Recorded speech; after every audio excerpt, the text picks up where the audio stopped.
2024 is in the books, our second year of the podcast. I'm going to do a little wrap up. This is I Have No Title, Not Much podcast, where we discuss any and all aspects of pop culture. We are your hosts, Tyler and Chris.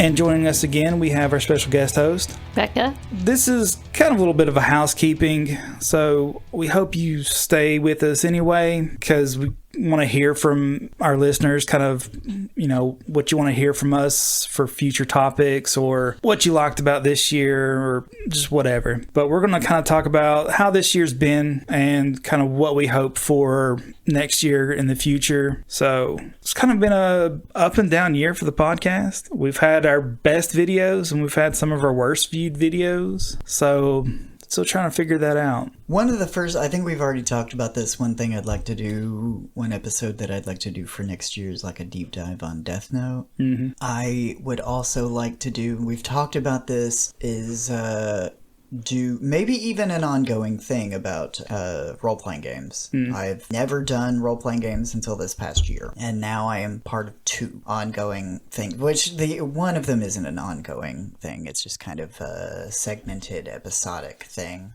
We don't really know what we're doing. Which one's your favorite? You won't be judged on this, but for I can't speak freely about either of them. One of them you're conducting. Matt, who conducts the Dungeons & Dragons game, I would like to have over as a guest host or guest person who has to listen to us for an hour to talk about his experience with Dungeons & Dragons. He is the dungeon master. He conducts our games, but it started as him playing with somebody else. He just wanted to have his own game, so he got some stuff and just to have some close friends over to hang out. And they used to go to a place in Lexington where you just play with random people. It was like a big thing. I've never been to that. I was lucky to get invited to this. So I show up and he hands me a sheet and says, here's your guy, and I barely know what I'm doing. I have to ask every single time if I'm rolling the correct die. So I'd like to do an episode on that. I think that might be something this is also kind of just us talking about what might make us money in the future. It's our get rich quick scheme. Now, what do you think people would want to hear, Becky? Yeah, Becky, you kind of got a unique perspective. You've been on both sides of the microphone, so. Well, I think variety is the spice of life. I like that you guys don't just do one thing, that you do mix it up, I think people are very eclectic in their lives, so there's such a broad, because like you're saying, you guys talk about movies and stuff like that a lot, and we get into like folklore and traditions and stuff like that sometimes, and if you guys could expand and do gaming, like different kinds of gaming, like what he's talking about, whether they be like role-playing games or video games or any kind of interactive, a lot of people engage in those type of things. That could be another just pretty expansive area that a lot of people have an interest in. So I think it's about just mixing it up, We've and finding on video games sporadically when it's had to do with if there was a video game connection to something. Like thematic. Yeah, if like I think we talked about Star Wars. We might have touched on a video game. I think, was it Fallout? We did a Fallout episode, and you know that's based on a video game, so that was a. And I think music. I think doing some music, some specific music we got away cast from that. would be interesting because everybody listens to music, and it's you would kind think of like some the psychos soundtrack. out there don't. I've heard some people literally. I'm like, what do you do in the car? Then they're like, I collect my thoughts. Who wants to do that? It's like, you want to collect some of mine? Because I'd rather just listen to the music. Yeah. Okay, son of Sam. Anyway, was there something you were really proud of this year? One of these? What was the one that you thought was the best? Some of the ones I thought was the best was like the baby reindeer. Yeah. But they did not take off like I thought. I think we missed the window. Yeah. Kind of waiting to collect all the information. Yeah. I was really torn about it. I wanted to do it immediately just to talk about it. And part of me is glad I didn't. It's here for posterity. I would love to just post it wherever. I don't know how you get something boosted. I don't know if it's even a controversial take. There's, I think, as more and more of the evidence comes out, what I have said will bear out, like Richard Gadd made a great piece of art and just as Taylor Swift does. It's not a documentary. It's my take on what happened. How do you condense this? How do you condense like 5 years of your life into what, 4 hours or something, like 3 hours? It's impossible. And to put that kind of psychological terror that you've experienced into small events, small little 5-second events on a television screen, how do you convey that to someone else? It's really hard. I think he did an amazing job, and I'm really proud of everything except when I said artists' rights. I still feel that's the stupidest thing I'd ever said, because it doesn't exist. It's not a real thing. It's not like we have a Bill of Rights for artists. We have a Bill of Rights for citizens, which artists are some of our citizens, and they're protected under freedom of speech laws. That is what I was trying to get at. I was just getting passionate and a little upset. When I said that, I didn't have everything I had written out. That was just something I said in the heat of passion. So other than that, what I meant basically was not that there should be separate laws or rules for artists. The laws are subject to be interpreted, and hopefully we don't get a precedent for, when somebody says something with freedom of speech protected under these specific laws, especially with what happened to him. I was really proud of that one.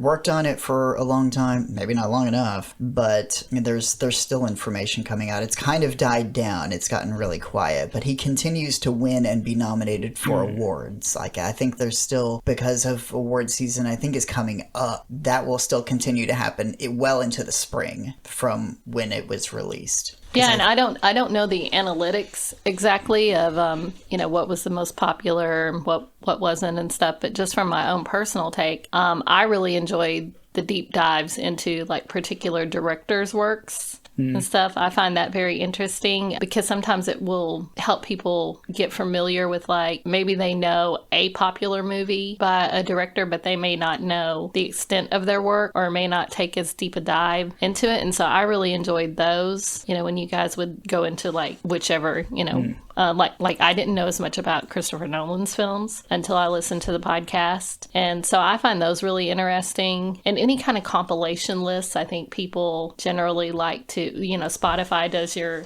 end of year wrap up. So I think anytime that, you can kind of come up with something that people can kind of do in their own mind, or like favorite directors, actors, movies, music, albums, whatever. I think those are always interesting to kind of just do different people's takes on that. I think those are interesting. But like I said, I like that you guys mix it up and don't just stick to pop culture. We get into like folklore, mythology. I think it would be interesting if you guys did some ones on like maybe cryptids. Have we talked about that? I don't know that we talked about it live, but we talked about it like beforehand. Oh, yeah. There's just so many things that you can pick from. And I know we had talked about maybe at one point doing things that were more to our localized area, like Kentucky haunted places or mythology or folklore or whatever. So there's a lot of things I think that you can pick from. And but I think just mixing it up and seeing what people respond to. And yeah, if people are listening, if they can give suggestions, something that maybe you guys haven't covered that they would like to hear or that they would like you to expand upon or something. I've been getting, I don't know why, I sent you a couple already. I was resisting sending more because you mentioned board games, I think. It's related to role-playing games, because I love board games too, and I keep getting these variants of chess given to me on Instagram and YouTube, or like the rules of some variant chess, and I just got sent this last. Did I send you this one? I finally learned the rules to Star Trek's 3D chess. I don't know that maybe you did send me that one. I always, in the back of my mind, I knew somebody probably like had some rules for it, but they had to have designed this with rules in mind beforehand. When I was a kid, I used to just think it's kind of a sculptural piece. It's not a real game. Like, they just made a cool thing that would look Star Trek-y, and like, this is the chess they would play in the future. But no, it's legit. Like, It's got very specific rules, and it just makes chess a little more complicated, but it's basically the same. Anyway, I thought that was pretty cool, and I think completely doable for 3D printing. Yeah, every time you send me those chessboards, I'm like resisting the urge to go and just start building stuff. Go right downstairs and start on it and spend the next week. Because my workshop's kind of not accessible right now, but when it is. Yeah, I think one thing like this, I think a good round robin about something, like just a debate or discussion, that is, I don't even know what. Yeah. Anything really. I think that's something that we lack. One harsh criticism, I think one of our Halloween specials from this year was really good, and I think the other one was less good because we didn't get into like the podcasts that I like the most are not talking at me. Well, it kind of goes back and forth between like they're delivering information to the audience, but they talk to each other more. Yeah. And I don't feel like we do that enough. I think we do it more when Becky's here and we can actually like kind of go round and round on something, and the other one is just less that. I think more of that. I don't know, and that might be just my perspective. Yeah. Other people might not like that. I don't know what people generally get at. Sometimes podcasts just are basically news about specific topics or what have you. And sometimes podcast is just two people around and maybe they get around to some information or a topic. So I guess it just depends. Maybe this will eventually just... What'd you do this week? Nothing, like always. What did you do? Keep from killing yourself again? Made it one more week! Yeah, I agree. I think a lot of that's on me and my awkwardness on the mic. It's like, I am great at the technical stuff. Mm-hmm. You're great at the talking stuff. That's why this works. As well as it does. In so but much as it's also, that's an accurate statement. If we're presuming that's an accurate statement.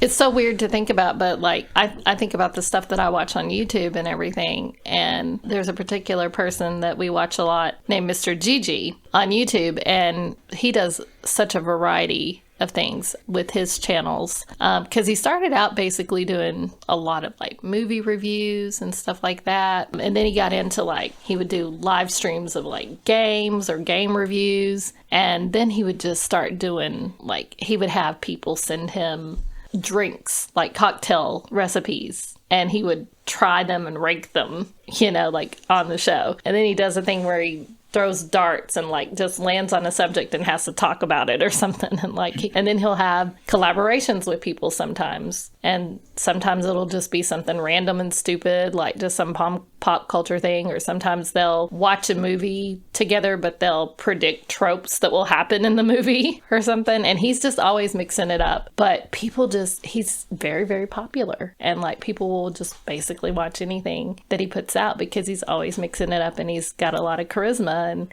he just makes it like interesting for people. But even with he'll say sometimes he's surprised by what hits and what misses, and what's popular and what's not. Because he'll sometimes be like, oh, you guys really like this last one, and then he'll make another one and be like, what, you guys, like, it dropped off, And so I think people's attention spans are unpredictable too. Especially when you are doing a variety of things. You get lightning in a bottle once, you try to catch it again, and it doesn't work because they're expecting something different, or it was that one worked because that one was just a one-off and it worked because of that. Although those aren't bad ideas though, like doing a thing. I think this is like, I hate Seinfeld, but I've often thought of us just having some sort of setup in the car, even if it's lower quality, and just talking about something while we're driving around, or maybe putting on music, actively listening to it and talking. I don't know. I've just thought about us riding around, and I don't even know. Yeah. Recording us musing about things in the car. If you've been on a road trip with friends, and we all have been, we've been plenty of places, like, you either get into an argument or have like a really weird, funny conversation. Because I know me and my friend Josh, we used to wonder why everyone thought we were potheads until we stopped and like looked back over our text conversations of what we were talking about. Yeah. Like, oh, that's why. But also the thing you said about like actively doing things like making a drink, or I've even thought about like there are some like Allison listens to podcast, like with this one podcast that is just a Dungeons and Dragons game, an ongoing game they've had that now they're just playing on the thing, which is more just them around and being funny than it is actual gameplay or even getting to roll the dice or doing a battle or something. Yeah, I watch one. It's Apocalypse Players. I can't remember what the name of hers is. The Apocalypse Players is, I don't think it's like necessarily like fully Lovecraft's work, but they're using the Call of Cthulhu game rules as they play. And getting closer to madness or what have you. Like, I know this one guy does coffee. Like, he's a coffee enthusiast. And he was even on Darren Brown. Anyway, look, I keep getting recommended his stuff. I don't know why. I don't even watch them, but he keeps showing up on my feed. I'm like, did I accidentally subscribe to this at some point? I think he's English. He's nice enough, whatever. He's been in, like, the English zeitgeist for a long time. He, through the help of science, he made this drink. I'll have to find his name. I don't remember what his name is. He made this drink. It's coffee drink. And it is perfectly split half and half down the center. Not, like vertically split.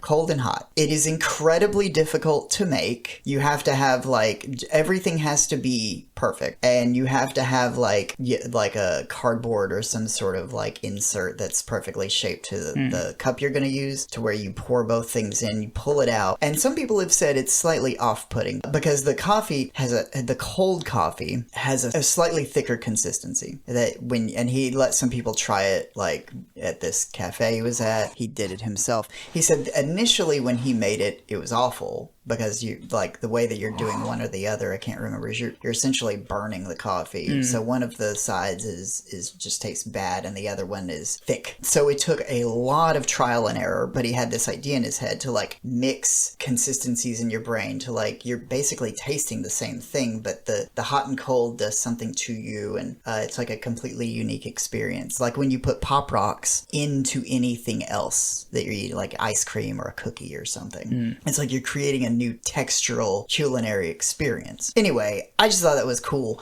to like actively maybe branch out and actively like do something. Like experiments, do experiments and see how they turn out.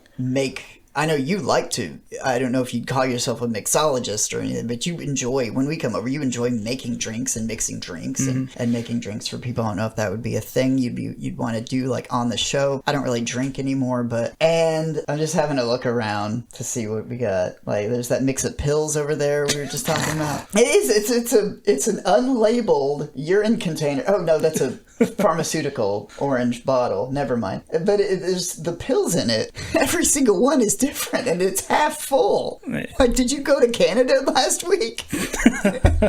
Well, with our healthcare system, in its disarray. Shout out again to Luigi. My man Luigi better be free in 6 months.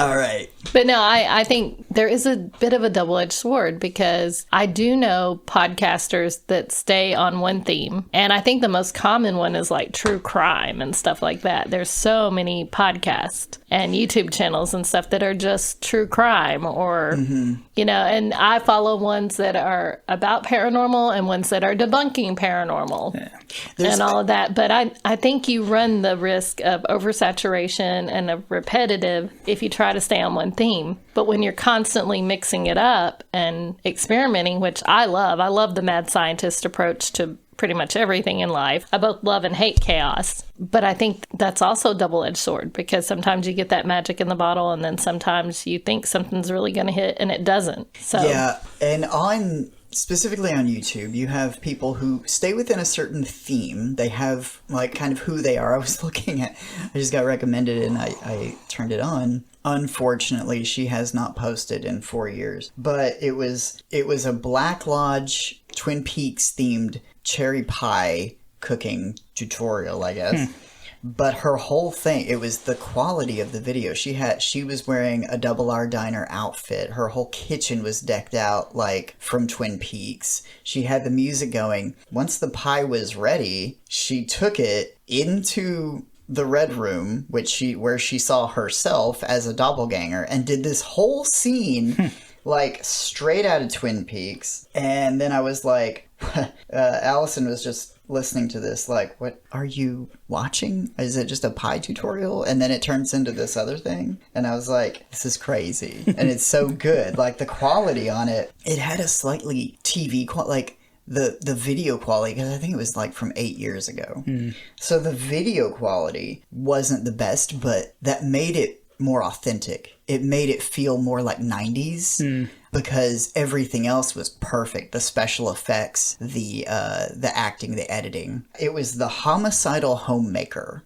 So I looked through, and she did recipes. She did other kind of review type stuff. Unfortunately, from what I could tell, she had not posted in 4 years. So I think that must have dropped off. But man, the quality of some of those videos. And she did like themed recipes, like a brain looking pull apart monkey bread, stuff that were like a cinnamon roll, or one of those bread rolls that was themed to The Shining, stuff from Stranger Things, things like. So she stayed within like a certain niche, but branched out and did other stuff. Then there's video essayists that, you know, they're talking directly to an audience, and it's less of a, I mean, I guess you still consider that a podcast, like what they do on Wisecrack.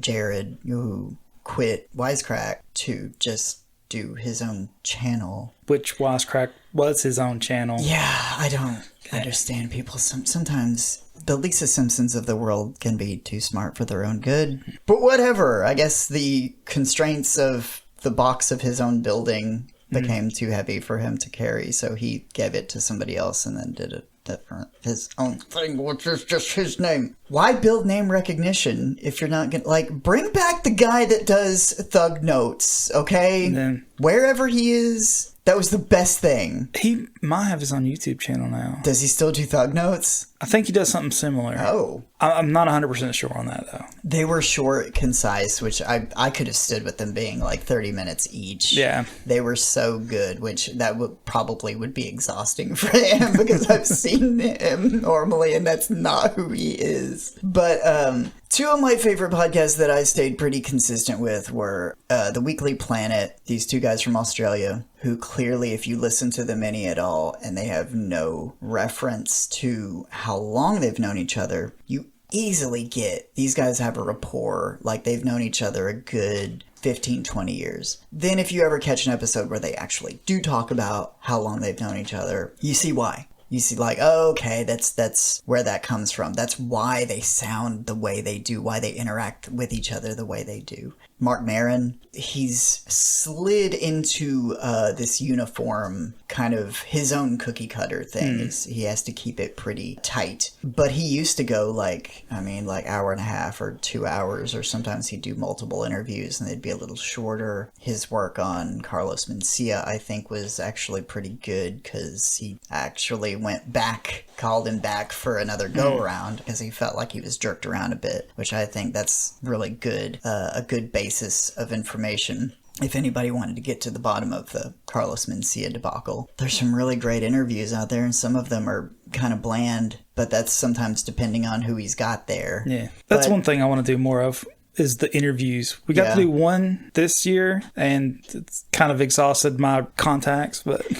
I thought about that too, and I thought, like, I looked at one, Darren Brown did an interview with somebody, and their podcast had, like, no big... I don't know if they were new to podcasting, but they had a background in other things or were well-known somewhere else and then just started, and then they had that contact and he just decided to do that. But I've also seen magicians will go on people's... Now, this may have also been 2 to 3 years ago, or 3 to 4 years ago, when the pandemic was hitting, when magicians couldn't go out and put their hands on everybody's shoulders. So they had to go on every podcast they could to satisfy their need for attention. So you would just see them on just some random guy's podcast who has like 13 views, and they're just like, hey there, how you doing? And they're like, Hey, how's it going? I have some questions for you, what is it like to get up in the morning and do your job? And then they're like, oh my god, okay, well,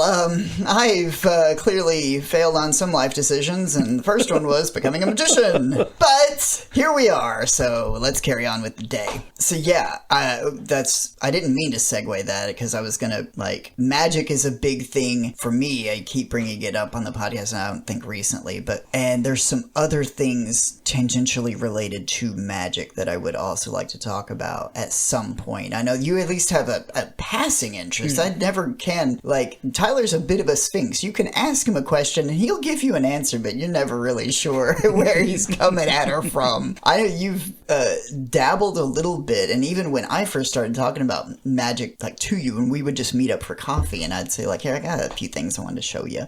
It was even, like, I think a time or two before you were like, yeah, I know who Brian Brushwood is. I've watched Scam School and stuff. And I was like, why didn't you fucking say it? Why didn't you lead with that? It's like, that would have been good to know. You were having so much fun showing me your trick. I didn't want to ruin that I knew exactly what you were doing. So, yeah, which also, it's like, there's an element of, we live in a different age now. With it's like, I have benefited from all of that being on YouTube. Having said that, the best stuff is, like, the real work and learning magic is not on YouTube. It's an excellent way to get into it, but it is not a good way to develop. Yeah. I do want to say that. You could probably get your foundation, but not your craft. Yes, and a lot of that, I don't even think a lot of it comes from, well, no, I don't want to say that. I was going to say practice, because yes, practice is a huge thing, but finding, like, performing for friends and family is a nightmare. Like, they don't take you seriously. They're not going to let you be either,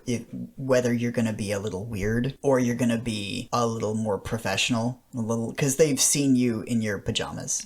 They've seen you naked, you know, like, they've seen you be goofy and dumb. They've seen you when you first wake up. Probably seen you if you've ever had a sleepover and you're, like, falling asleep, but you're saying stupid stuff out of your head, and then later they're like, hey, remember when you said, like, you wanted to, like, walk around like a chicken? And you're like, no, I didn't say that. You were falling asleep. It was really weird. So they know you when you're like that. It's not the same as when you walk up on somebody and you're nicely dressed and you're like, hey, can I show you something? And you show them something that wows them. Like, if David Blaine walked up and did some stuff, it'd be like, oh, this David Blaine. But his friends don't treat him like that. His friends that one time he accidentally peed his pants in front of aren't going to let him get away with anything. They're going to be like, yeah, you, David. Show us your card trick. So it's just saying, like, all you need to do is watch YouTube and practice. That is not, like, exposure is on YouTube. We live in a different age with magic in general and mentalism. That is a huge thing for me. It's something I would like to talk about on there. I don't know where that, like, I don't know that the audience is there for that. Having said that, I know a lot about it, and I feel like I could talk about it in a way that we could talk about, I would talk about the real stuff too, because I'm not a professional. I'm not doing this for real money yet. I'm not, like, in it. I still think one of the biggest things holding us back is scheduling. We still need to do that Sarah McLachlan Arms of the Angel commercial so we can get you out of retail. Yeah, because, commentaries. We've talked since probably episode 1, nearly 2 years ago, that we want to do commentaries on movies. I mean, I know you were really dying to do Mac and Me, and we haven't gotten around to it. Although, I mean, feel free to do that one by yourself, and I will phone it in, literally. Phone it in, using that term accurately for the first time since the joke has ever been made. You know, this gives me sparks of memory for me that years and years ago, because it's always a thing about timing. But years ago, you remember when I had my old VHS camcorder recorder, and we had so many ideas of things we were going to do, and you know, all that type of stuff. And I remember you dressing up in, like, my Ghostface robe and a devil mask and showing, like, what the devil did in his his off time and he's sitting there making a list of people to terrorize or whatever. And then I put on like Tricky by Run DMC and you got up and started dancing. I only just barely remember this. And then, but I'll take your word for it. and then me and Donna Holstein, we would sit there and record ourselves watching a movie. The Kind of doing like reacts reacts to kind of thing. And I remember watching Interview with the Vampire, and like at the same time when Louis opens up his vampire eyes and is looking around, and the owl, there was like an owl, and me and Donna at the same time said, "I've never seen an owl before until I had vampire eyes," or something, So it's more like a mystery science theater. Yeah, we kind of more, it wasn't by. serious. It wasn't like serious commentary. It was just us like reacting to the movie and saying like stupid stuff. Because at that time we were on our big, like trying to find the cheesiest horror movie and all that type of stuff. Or just, everything was just funny. Like if you were around Donna, nothing was ever serious. Everything was just funny all the time. Everything was like some crazy sense of humor or something. I can't imagine what that's like. But we did that back in the day, but there was just no way to translate it right, to anything. nowhere to put it. And I'm like, we missed our time. Unless you could do like a real public access Wayne's World kind of thing, which... We did talk about that. We were going to call it Yakety Yak. I don't know if we had that here locally, or because like this guy I met with over the weekend, Bison, he was talking about, I was like, what you up? And he was like, it's just natural, man. But then he was saying like, actually, like public access in the 90s in New York, because he lived in New York, and he was like, there was more than one. Dude's name was Bison? Yeah. Yeah. Do you know Bison? No, I was going to say it's Ryu that up Street Fighter. Oh. I do have him as M. Bison in my phone. I showed him that when I put his number in. He didn't laugh. Anyway, but yeah, that. Commentaries. Commentary, real-time reactions. I was going to say, like, what's the stuff. logistics on that, though? Like, how long do we get those up before a copyright strike? Well, no, shuts it here's the down? thing. You tell somebody, if you want to watch this, you give them an exact time of when they put on the movie, and then have us on separately. They put the movie on mute, just like you do for The Wizard of Oz and Pink Floyd. And then say, begin our commentary at whatever time on The Prestige or what have you. And then just have us playing alongside it. And it's so accessible now. People have their headphones. You could literally have that on the TV. They could have us on the headphones from their computer or their phones or whatever. It's I think it's pretty, because a lot of people have dual, they either have an iPad or an iPhone or iPod or a TV. Yeah, anything that you can get people to interact with, make them a part of it, I think could be a way to expand. Like regular, I don't know, like regular art. I don't know, I'm spitballing here. I was watching this, I've made a few comments on Instagram on some stuff that have gotten like a crazy amount of likes. Nothing like viral or anything, but like sometimes I'll be like, this one that kept getting more and more over time was I said about Channing Tatum, his Gambit, and I was like, being sympathetic. Like, I know he wanted this so badly for so long, but he's got the wrong body type, and his head is just too big. Yeah, see, I will go on record as being one of the girls that'll go on record and say, I don't get the Channing Tatum thing. I don't think he's good looking. I don't think he's talented. Damn. I don't get why Channing Tatum was ever a thing. But period. One of the other ones that got a few, not many, but like it keeps popping back up, was they used to, like, Salvador Dali would go on talk shows, and other art, like Andy Warhol. Did he ever bring his anteaters? Yes, I think once he threw it on somebody. He had a small one and he just plopped it down. Well, why wouldn't you?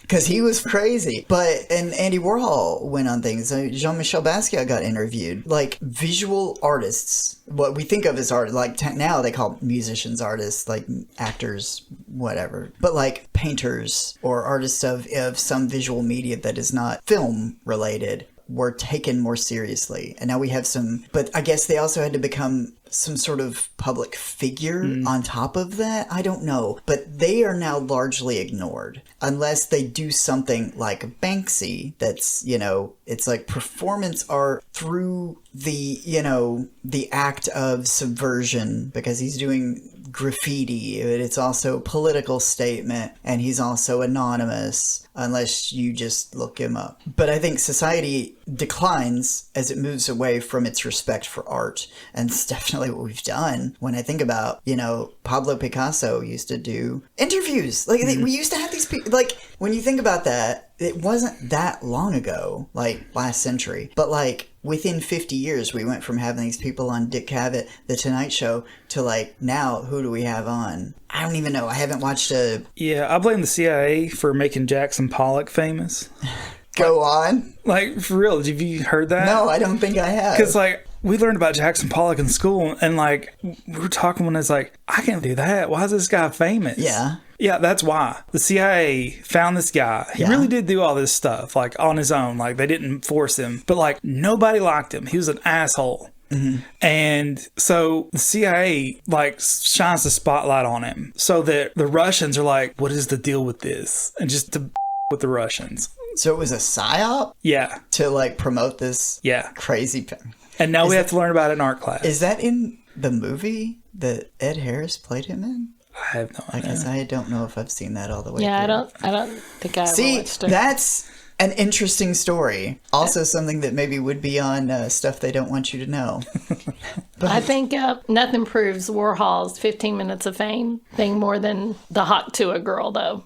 Yeah. Like literally with everything, with the internet and everything, any random thing can make you famous for a little while. Yeah. But we've always kind of been that way as a society. If you look at it, before we had like AGT and things like that, there was like Star Search. Mm-hmm. And, so there's always this thing of people trying to get famous. Wasn't Britney Spears on one of those? She's probably the big Britney Spears. Well, she was, but I think she was on Star Search too. I think several people that went on to be celebrities were on things like Star Search or spinoffs of things like that. And I remember when I was a kid, there was even, can't remember the name of it, but there was a thing where people did performances of just lip sync. They would just come out and lip sync to Madonna or Michael Jackson or whatever. And so everything old kind of becomes new again.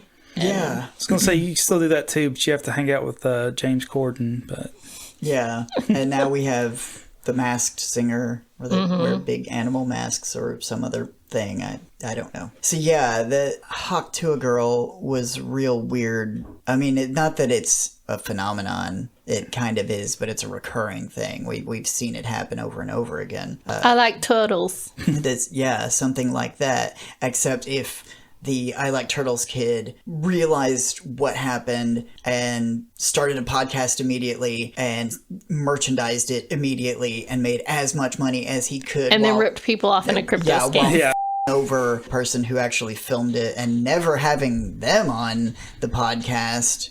Make your own assumptions, because I was like, she has a podcast now and people are listening to her because she's interesting. No, what was weird is, I guess it was several months. That was maybe back in the summer or something, midsummer. I'm not sure. Feels like midsummer. I went into Spirit Halloween and I saw an end cap that was merchandise. It was merchandises. There was a shirt that said, if she doesn't Hawk Tuah, I don't talk to her. And I was like, let's just go ahead and in society, wipe it clean. Yeah, that was when I saw that, I was like, this is the first time that I want to boycott Spirit Halloween.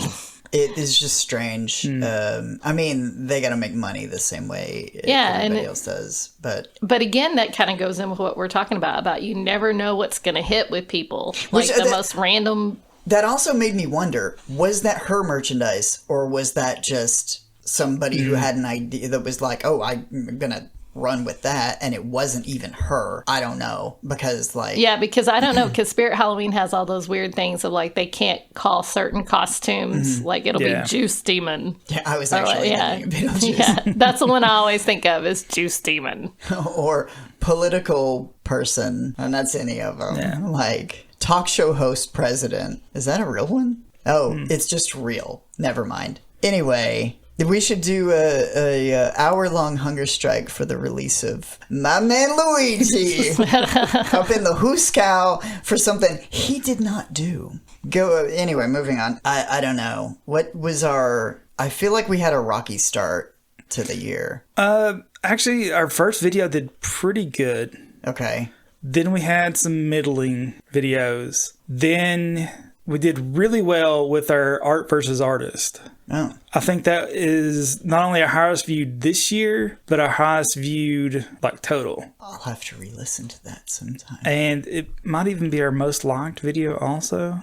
And our surprise sleeper hit was the Right Here, Right Now review. I think that is our second Oh, yeah. highest viewed. Bringing in those guys. That's another one. Is like there's some women that have a ghost-themed podcast, and I don't remember what it was called, but they got like they got anybody and everybody associated with ghosts. They would just come on there, and it's such a niche, small podcast. Like probably has grown since then, but I listened to it, a couple of interviews from around that time when the concert came out, and I was like, oh my God, like this is such a fledgling thing, but they just networked and got people to come on. So I think that's totally, and then something like that, if you get the right person that can put you on the map, and there you go. So yeah, maybe doing more interviews, even if we just start with, I don't want to say like friends and family, but like having Matt come on to talk about role-play, his experience in role-playing games. You have a longer history with role-playing. You know at least a lot more than I do about them. It was always something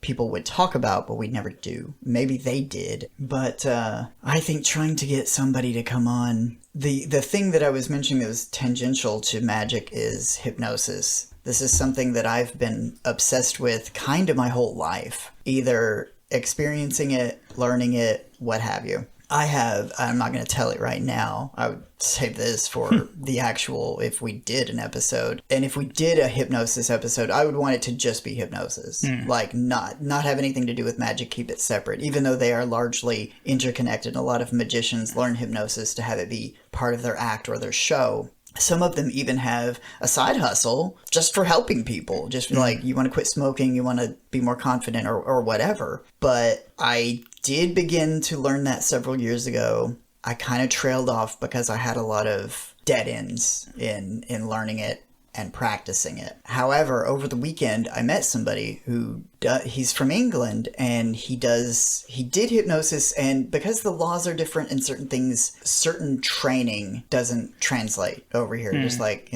college credits might not transfer. He can't be a full clinician here and have like his own practice, so he just does it like on the side for friends and people who approach him or what have you. But there took it much more seriously back in England. So that is a contact I have now, and he just did a podcast, something from up in Canada. I can't remember. I'll have to get it back from them. They told me what the name of it was, and I had not listened to it yet, and it escapes me at the moment. He might be a candidate for a guest.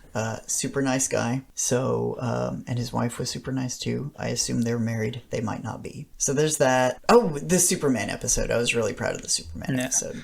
I thought that one was really good too, but it also didn't quite take off. That was one of our middling. It's, which since then, I have actually watched all but the final season of the new Superman show. And I have my critiques about it, but for the most part, I loved it. And I can kind of like, it was out of nowhere. Like that Superman show's been going on for a while now, but I think it might have been, we released that episode in like an off period. Because I think that the most recent season only just came on. So it would have been in between seasons of that. And I don't talk about that at all. I'm just talking about Superman in general. Yeah, but the new trailer had dropped, or there'd been stuff out. So I thought maybe with that maybe buzz. Pick up something. Yeah. So algorithm. Yeah.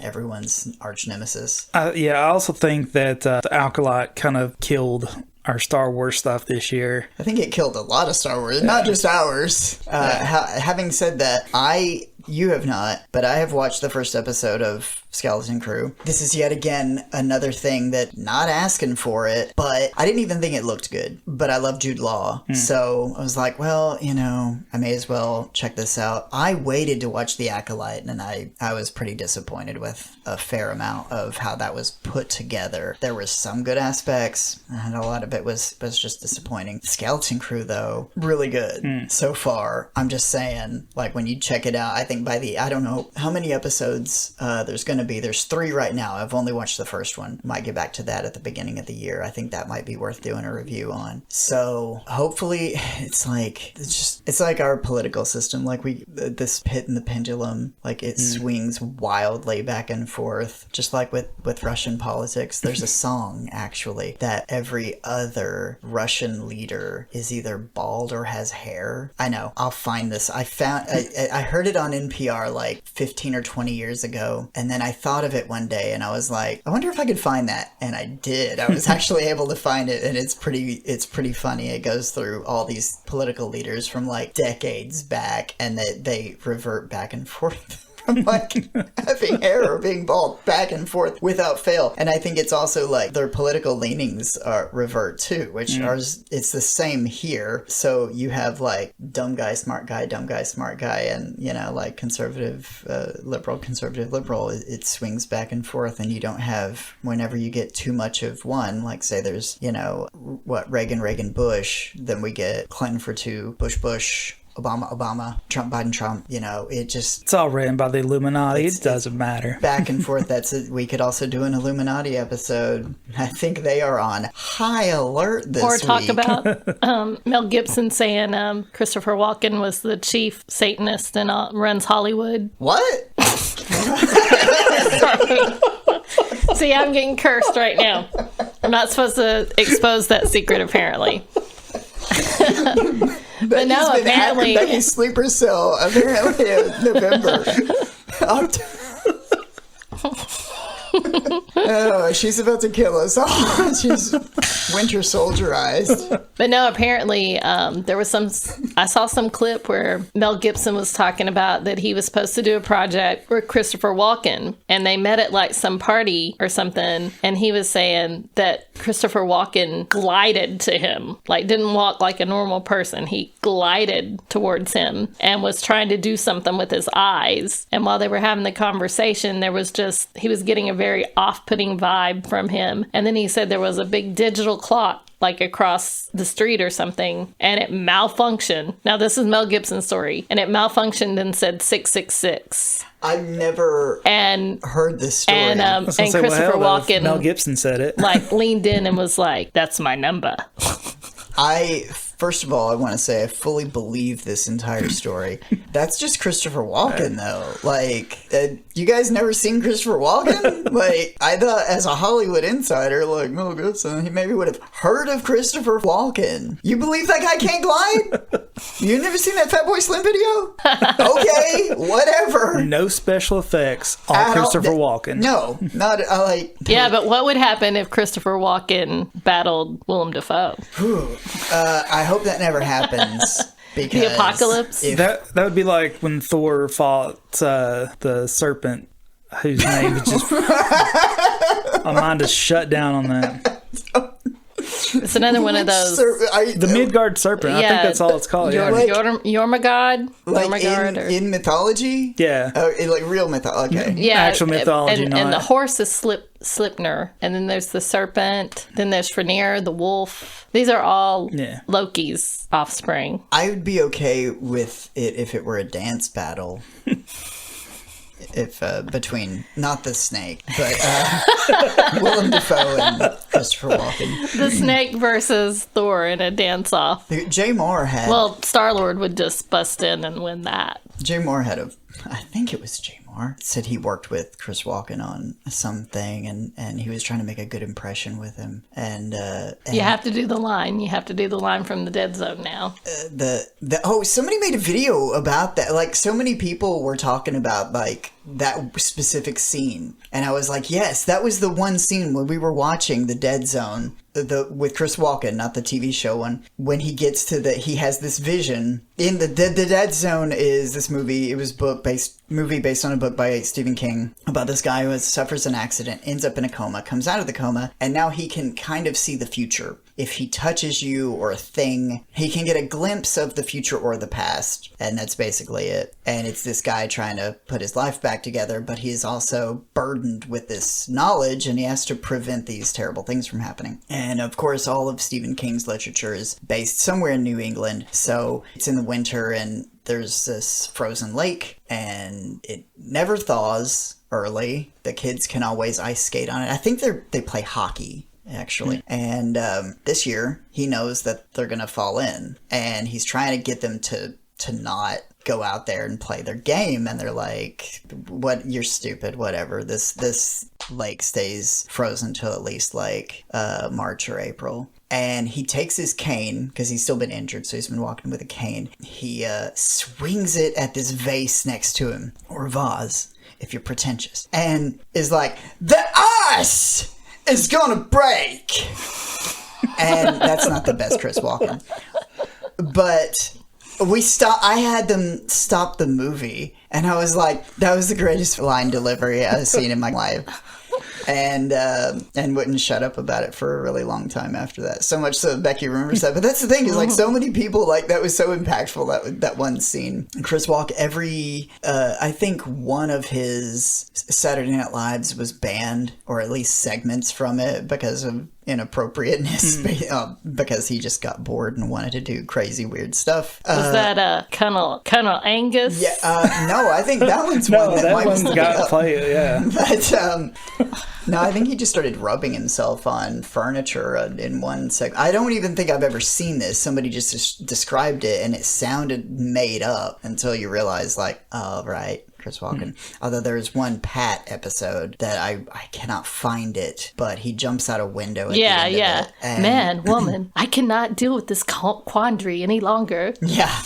But Jay Moore had this exchange with him, like one day they were working together and I think he was saying, Chris Walken asked him, like, what, if you had a superpower, what would it be? And like nicknamed him or something. And they were just talking and then they went their separate ways. The next day, Jay's like, all right, I'm in with Chris, we're buddies now. And he goes up and Chris just feigned like he didn't know what he was talking about. He just brings up this thing, like his nickname or something, like their conversation. He was like, sure. Anyway. And then we could go down the whole rabbit hole of whether or not he had a connection to Natalie Wood. Yeah, that's what I thought you were talking about when you said that Mel Gibson said he was the devil or something. I thought he was on the boat and possibly killed Natalie Wood, or at least helped cover it up. At least knows what happened. Yeah, like, look in those eyes. He knows for sure. Who else was it? Robert Wagner was the one who was actually married to her at the time. But she was supposedly having an affair with Christopher Walken. Oh. And then they were all on the boat together, and there was lots of drinking and stuff that went on. So who knows what happened? I mean, like, that's the sort of thing I want to say, like, it was probably just an accident and they covered it up. But, like, the details, the plot thickens so much more, like, with each new layer or detail you find out about. How long have we gone on with this year-end review nobody's going to listen to? Over an hour. At least we had fun. This is our Billy Madison speech. It's like in nowhere in this episode was there any coherent response. Yeah, this is less again, I think I stated this at the beginning, it's less of a year-end review, more deciding on how we can get rich and quick. I just don't know. I think if anybody has the answer to that one and is willing to share it with us. And I swear to God, if you say crypto, I'm going to find you. And take your crypto. Crypto only gets the scammers rich and ruins us. Yeah, until we're using it as our national currency. In 2026... Okay. Yeah, I don't know what else. Hopefully, when are we getting Andor? Next year. Is it? Have they filmed any of it? I think they said, I want to say next June. Okay. I might be pulling that out of my ass, but I want to say next June. I hope, because seriously been waiting for that. The greatest thing that's come out of Star Wars in a really long time, and nobody watched it. It doesn't matter if it's good or if it's bad, if nobody sees it. If it becomes like a cult legend or whatever, like so many things were critical or monetary failures at the box office, and you can take a look back at certain things. It's like it only picked up with word of mouth or VHS sales or later DVD sales. It's so many things like nobody showed up for.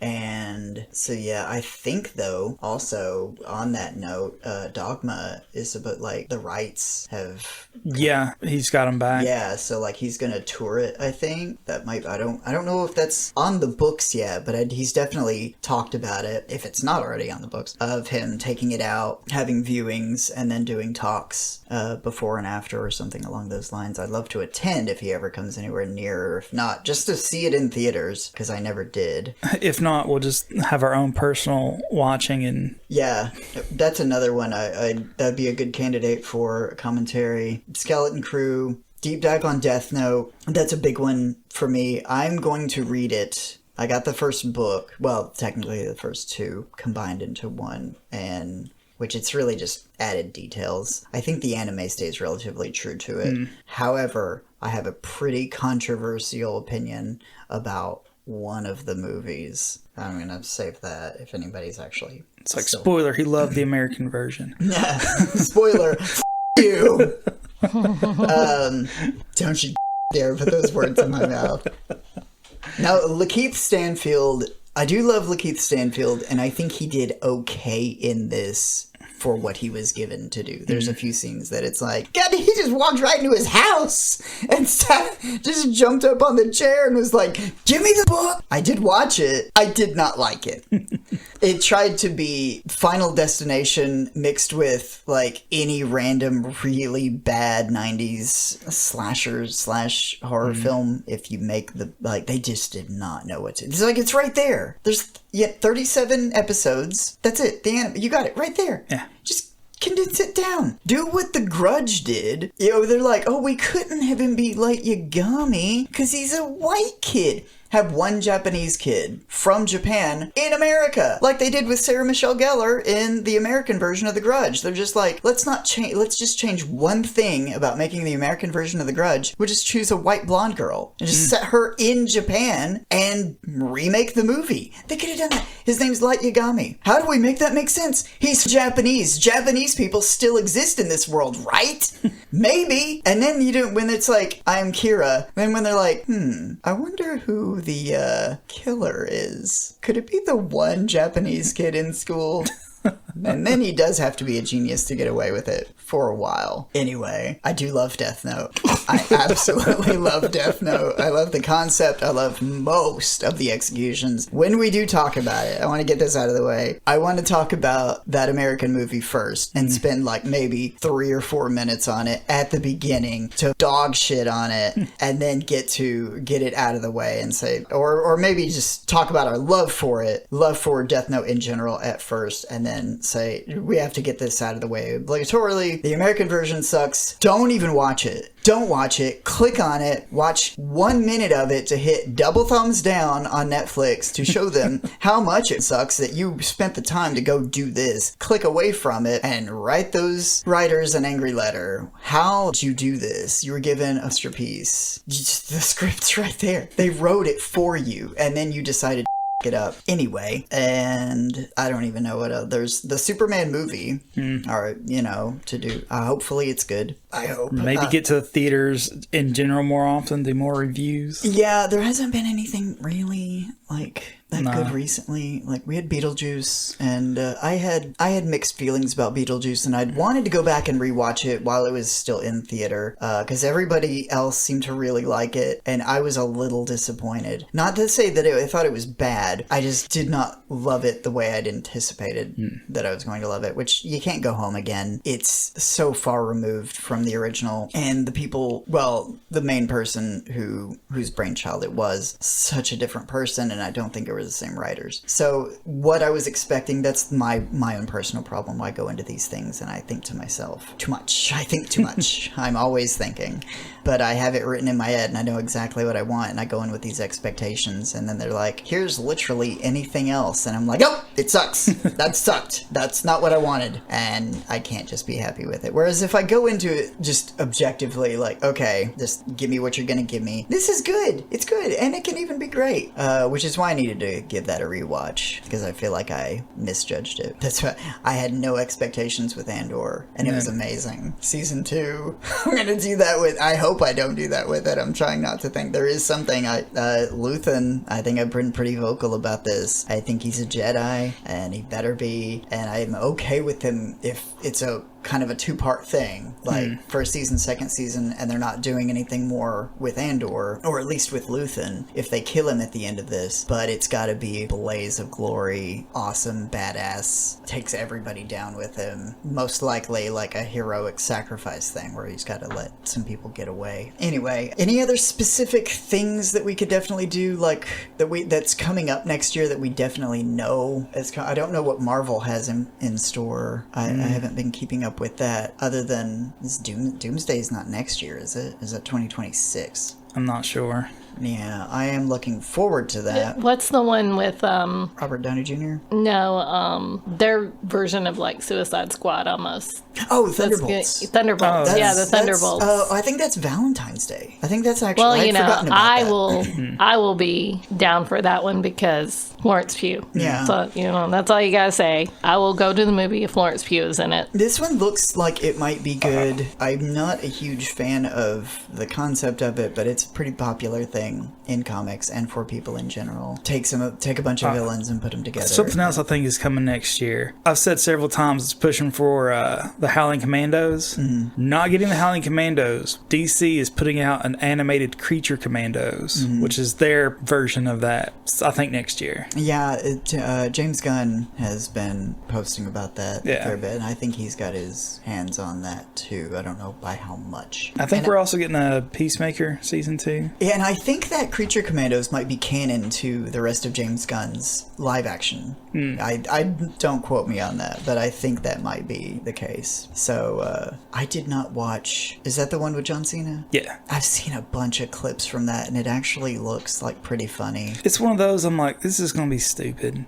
And don't get me wrong, it is. But it's like stupid in the best way possible. I saw a preview for something. I didn't realize it was a Star Trek property until halfway into it. It was something they should have done 20 years ago and are only just doing now. Is Section 31, which is like it's kind of a weird thing, like their secret police organization thing. I think it's Michelle Yeoh, the one from Everything Everywhere All at Once, and Crazy Rich Asians, I think, and a billion other things that... Oh, she was also in Shang-Chi. I'm probably not going to watch it. It looked like pretty crazy, but I thought it was an excellent idea for something. I could not tell what's happening in this trailer at all. It looks all over the place, except that it looks like she or somebody else is a shapeshifter. And my favorite Star Trek property for a very long time has been Deep Space Nine, and the changelings, shapeshifters, what have you, were a huge part of that, especially going through to the end. So I don't know if they've really done much with that since then. I would like to see that. It might be interesting. It's hard to say. The trailer looked crazy though. I think that might be it. You got any closing thoughts on this year, Becky? Not really. Okay. Free my man Luigi. Yeah, I think that's a good place to wrap up. If for some reason you have made it through these idiot ramblings of ours, and you've not subscribed, then there's no hope, I guess. But if you have made it with us this far, thank you. Like and subscribe if you've not already. Follow us on our social media. Go back, watch the rest of our videos from this year. If you've not, let us know what you think. And until next time, see ya.